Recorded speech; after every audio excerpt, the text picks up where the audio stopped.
டே அப்படின்னு சொல்லிட்டு ஒரு டேங்க. இது எத்தியோப்பியாவை பொறுத்த வரைக்கும் கிட்டத்தட்ட 80க்கும் மேற்பட்ட இனக்குழுக்கள் மக்கள் இருக்கிறாங்க.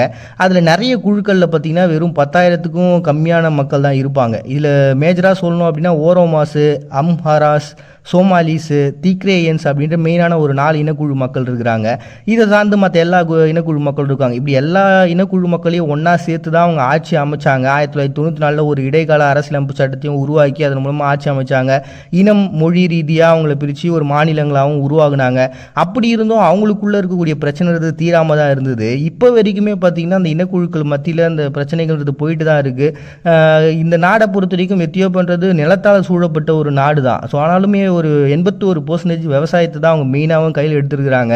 இப்படிலாம் ஏகப்பட்ட ஒரு பொருளாதார ரீதியான பிரச்சனைகளே நிறைய இருக்கும்பொழுது நம்ம இப்படி இனக்குழுக்களாக சேர்ந்து பிரச்சனை பண்ணுகிறது நியாயம் இல்லையே அப்படின்னு சொல்லிட்டு அவங்களுக்குள்ள ஒரு ஒத்துமையை உருவாகணுன்ற ஒரு கான்செப்ட்னால தான் இந்த டே. அதுதான் 2006 ஒரு மேஜரான ஒரு டேவாக உருவாகி